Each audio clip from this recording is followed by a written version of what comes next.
Assalamualaikum warahmatullahi wabarakatuh.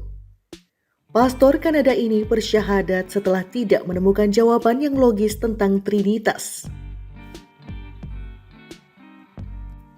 Saya tidak bisa menemukan jawaban-jawabannya di Alkitab. Begitu saya sadar bahwa Trinitas cuma sebuah mitos dan bahwa Tuhan cukup kuat untuk menyelamatkan seseorang tanpa membutuhkan bantuan dari seseorang anak atau siapapun atau apapun. Semuanya kemudian berubah. Keyakinan saya selama ini terhadap ajaran Kristen runtuh. Saya tidak lagi mempercayai ajaran Kristen atau menjadi seorang Kristiani. Jalan untuk meraih cita-citanya sebagai pendeta atau pemimpin misionaris terbuka lebar. Namun jalan yang terbentang itu justru membawanya untuk mengenal Islam. Sehingga ia akhirnya memutuskan untuk menjadi seorang Muslim dan melepaskan semua ambisinya. Meski pada saat itu ia sudah menjadi pembantu pendeta. Dia adalah Abdullah Delancey, seorang warga Kanada yang menceritakan perjalanannya menjadi seorang Muslim. Dulu saya adalah penganut Kristen Protestan. Keluarga saya membesarkan saya dalam ajaran gereja Pantekosta. Hingga saya dewasa dan saya memilih menjadi seorang jemaah gereja baptis yang fundamental, kata Delancey mengawali ceritanya.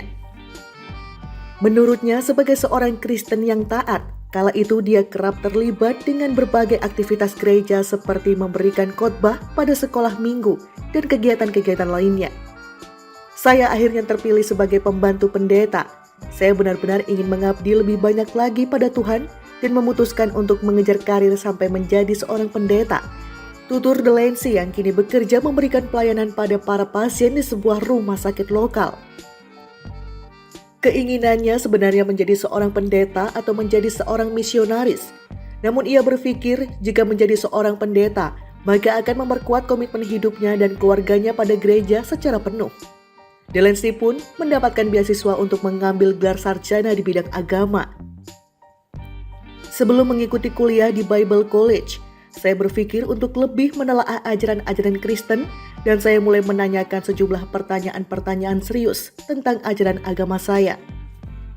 Saya mempertanyakan masalah Trinitas, mengapa Tuhan membutuhkan seorang anak, dan mengapa Yesus harus dikorbankan untuk menebus dosa-dosa manusia, seperti yang disebutkan dalam Alkitab, ujar Delancey.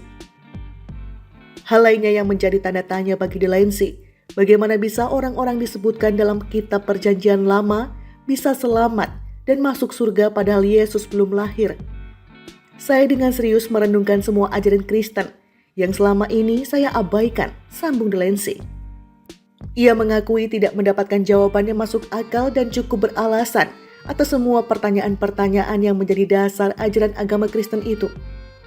Lantas untuk apa Tuhan memberikan kita akal yang luar biasa jika kemudian kita tidak boleh menggunakannya? Itulah yang diperintahkan agama Kristen.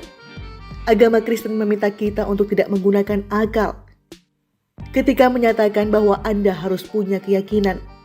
Sebuah keyakinan yang buta, kata Delancey mengenang pengalamannya di masa lalu. Sejak itu, Delancey sadar bahwa selama ini ia sudah menelan ajaran Kristen dengan secara buta dan tidak pernah mempertanyakan hal-hal yang sebenarnya membuatnya bingung. Saya sama sekali tidak pernah menyadarinya, ujar Delancey. Saya tidak bisa menemukan jawaban-jawabannya di Alkitab. Begitu saya sadar bahwa Trinitas cuma sebuah mitos dan bahwa Tuhan cukup kuat untuk menyelamatkan seseorang tanpa membutuhkan bantuan dari seorang anak atau siapapun atau apapun. Semuanya kemudian berubah. Keyakinan saya selama ini terhadap ajaran Kristen runtuh. Saya tidak lagi mempercayai ajaran Kristen atau menjadi seorang Kristiani. Saya meninggalkan gereja untuk selamanya dan istri saya mengikuti langkah saya karena ia juga mengalami hal yang sama dalam menerima ajaran-ajaran Kristen. Inilah yang akan menjadi awal perjalanan spiritual saya. Ketika itu saya tanpa agama tapi tetap percaya pada Tuhan, papar Delancey. Hidayah itu pun datang. Delancey mengakui saat-saat itu menjadi saat-saat yang sulit bagi dirinya dan keluarganya yang selama ini hanya tahu ajaran Kristen. Namun ia terus mencari kebenaran dan mulai mempelajari berbagai agama. Delancey tetap menemui kejanggalan-kejanggalan dalam agama-agama yang dipelajarinya, sampai ia mendengar tentang agama Islam. Islam, apalagi itu? Sepanjang yang saya ingat, saya tidak pernah mengenal seorang Muslim atau tidak pernah mendengar Islam. Bahkan pembicaraan tentang Islam sebagai salah satu agama di tempat saya tinggal di Kanada, kecuali cerita-cerita buruk tentang Islam. Ketika itu, saya sama sekali tidak mempertimbangkan Islam, tutur Delancey. Tapi kemudian Delancey mulai membaca informasi tentang Islam dan mulai membaca isi Al-Quran. Isi Al-Quran itulah yang mengubah kehidupannya sehingga ia tertarik untuk membaca segala sesuatu tentang Islam. Beruntung, Delancey menemukan sebuah masjid yang letaknya sekitar 100 mil dari kota tempatnya tinggal. Saya lalu membawa keluarga saya ke masjid ini. Dalam perjalanan, saya merasa gugup, tapi juga dipenuhi semangat.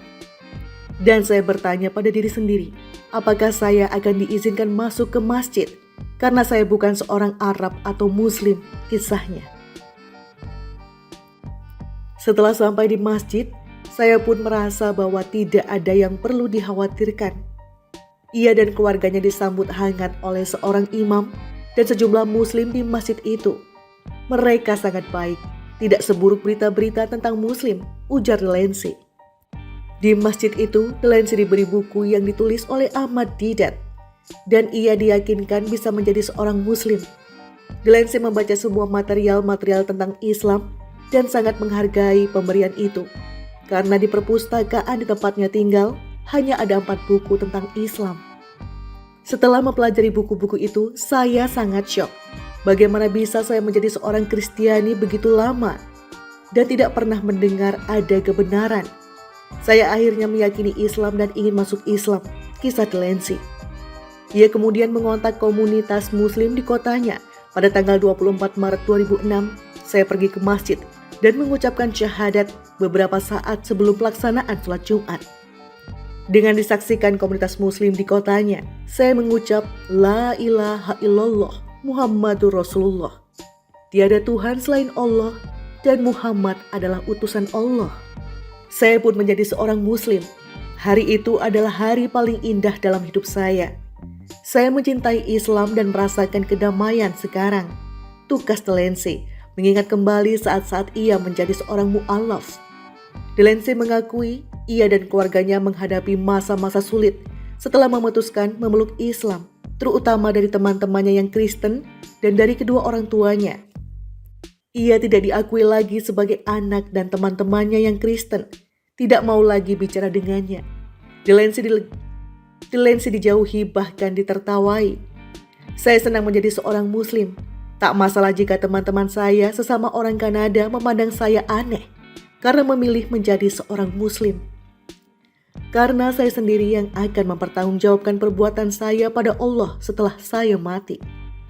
Allah memberi saya kekuatan dan Allah yang maha besar menolong saya untuk melewati masa-masa sulit. Setelah saya masuk agama Islam, saya punya banyak sekali saudara seiman sekarang, tandas Delancey. Setelah masuk Islam, Delancey mengubah nama depannya dan jadilah namanya sekarang Abdullah Delancey. Menjadi orang pertama dan satu-satunya pembimbing rohani Islam yang diperbolehkan bekerja di rumah sakit di kotanya. Ia juga mengelola sebuah situs Islam, muslimforlife.com, yang didirikannya. Saya seorang Muslim dan saya sangat bahagia menjadi seorang Muslim. Rasa syukur saya panjatkan pada Allah Subhanahu wa Ta'ala. Tukas Delancey mengakhiri kisah perjalanannya dari seorang pembantu pastor menjadi seorang Muslim.